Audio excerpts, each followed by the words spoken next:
Hi, ik ben Tom Lassing, beursbox.nl. Als je deze video interessant vindt, geef een duim. Heb je nog geen abonnement, abonneer je dan op dit kanaal. Ik ga het hebben over Argentinië. In Argentinië is het al heel lang fout met de economie. Het is daar zo enorm fout gegaan dat ze daar iemand hebben gekozen als president. Die heeft gezegd: ik zet er de kettingzaag in. Zoals het nu gaat, gaat het echt niet langer. We moeten het compleet anders doen. Dat is Milei. En Milei heeft echt gezegd van nou, ik ga letterlijk de kettingzaag erin zetten.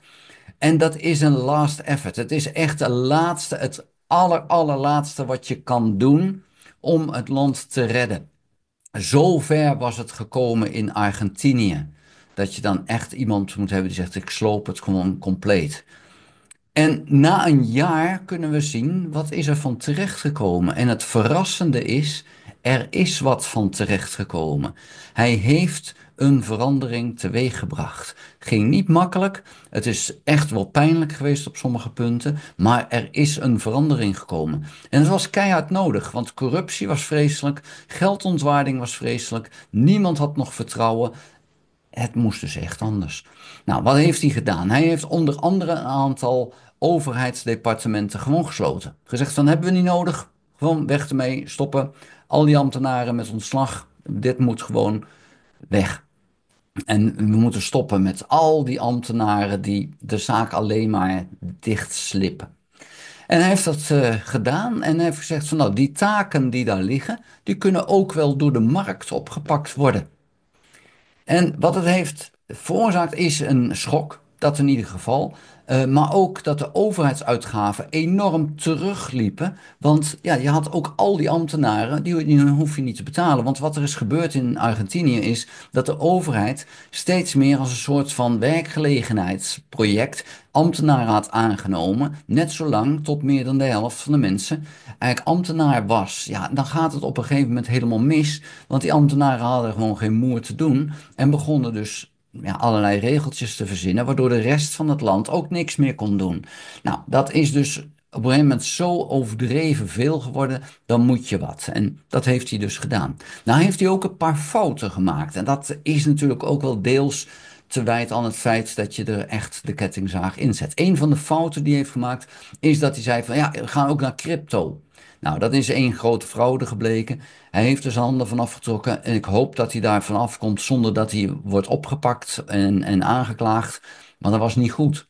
Maar hij heeft ook gezegd, ik gooi die peso eruit. Die Argentijnse munt die keer op keer gedevalueerd moest worden. Ik gooi hem er gewoon helemaal uit. Dat heeft hij gedaan en heeft gezegd, we gaan de dollar gebruiken. Alleen waar hij achter kwam, was dat als je de dollar gebruikt, dan ben je ook afhankelijk van hoe de Verenigde Staten eigenlijk gaat en hoe dat loopt. En hij is een enorme fan van Trump. En nou, dan kan je afvragen, is dat positief of negatief? Maar hij is een enorme fan van Trump. Met name omdat hij dacht dat hij daar wel hulp van zou krijgen. En die hulp die krijgt hij niet. Want Trump is van niemand fan. En hij krijgt die liefde niet terug. Dus hij komt er nu achter van, dat is misschien niet zo handig. Dus hij heeft nu toch de peso een nieuwe kans gegeven. Hij wil toch kijken naar een eigen munt. Want als je een eigen munt hebt, dan heb je veel meer zeggenschap over hoe het gaat in je land. En uiteindelijk heb je dat wel nodig, wil je je economie vorm kunnen geven. Dus waar hij nu naartoe wil, is een twee-muntenstaat. Hij wil die dollar nog steeds wel hebben, want het maakt in ieder geval dat mensen een stukje vrijheid, maar ook een stukje zekerheid kunnen vinden in een buitenlandse munt. En hij heeft gekozen voor de dollar. Of dat slim is het tweede. Hij had misschien beter de euro kunnen nemen, maar hij heeft gekozen voor de dollar. En hij zegt nu, ik wil ook die peso hebben. En om dat te kunnen gaan doen, wil hij wederom een 40 miljard dollar of 42 miljard dollar, wil hij van het IMF lenen om dus de zaak op de rol te krijgen. En dat is boven nogal een bestaande lening die er ook al staat. En Argentinië is het land waar de meeste leningen bij openstaan. En ja, ook dat geeft natuurlijk wel een druk. En hij wil dus die leningen ook weer neerzetten. En dat kan op het moment dat de economie daadwerkelijk weet te herstellen.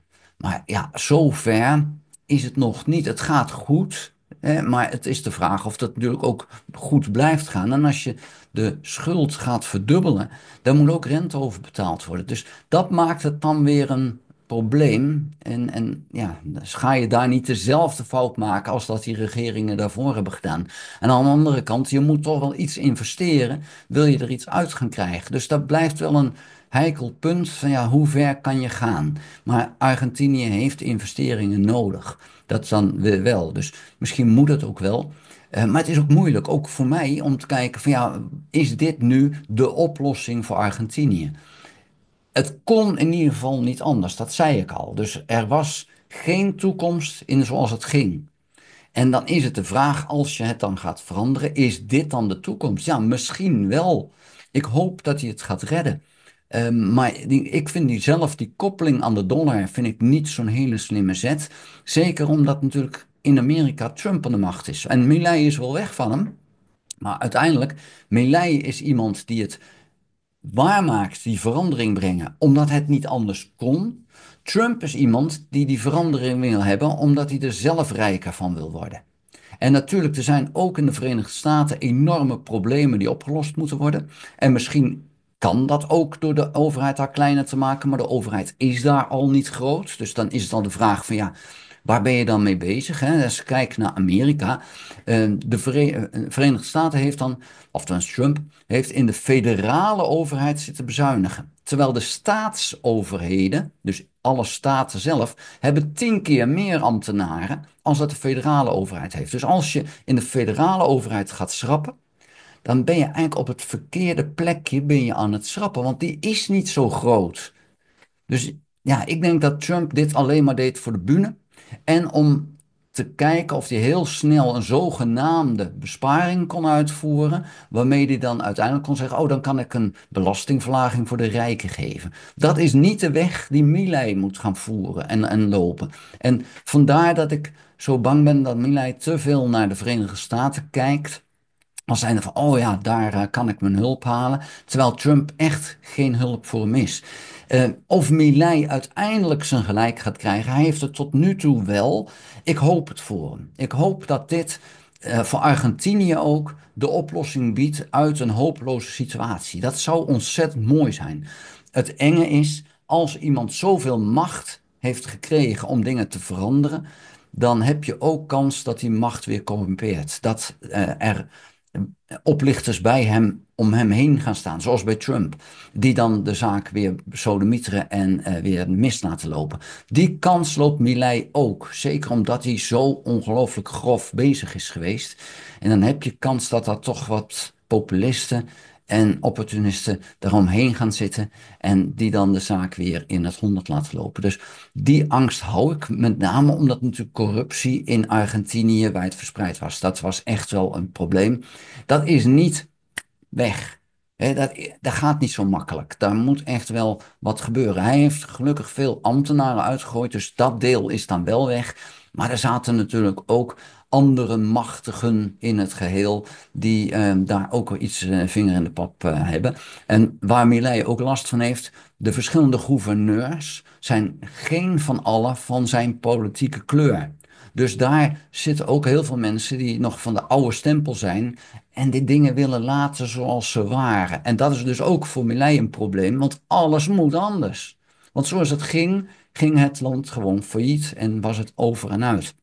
En die gouverneurs, dat zijn nog steeds mensen die ja, eigenlijk de oude status willen houden, want daar hebben ze hun macht aan te danken. Geen goede zaak. We moeten zien op termijn of het dus gaat lukken, maar ik denk dat hij een hele goede start, een heel goed eerste jaar heeft gemaakt. Beter dan dit kan bijna niet. Het is heel verrassend dat hij het toch voor elkaar heeft. Ja, wat ik al zei, het crypto-verhaaltje was een blunder van hem.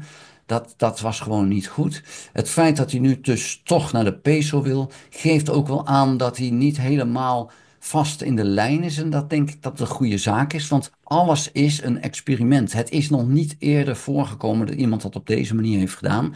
En dan moet je ook wel het lef hebben om je pad te veranderen als je ziet van ja, dit is toch niet helemaal. En dat zie ik nog steeds. Maar ik hoop van harte dat hij goede mensen om zich heen weet te krijgen. En dat zal het allermoeilijkste zijn. Want waar haal je goede mensen vandaan als een land zo corrupt is geweest zoals Argentinië dat was? Dat is iets om je zorgen over te maken. Ik hoop dat hij nog veel kan gaan doen.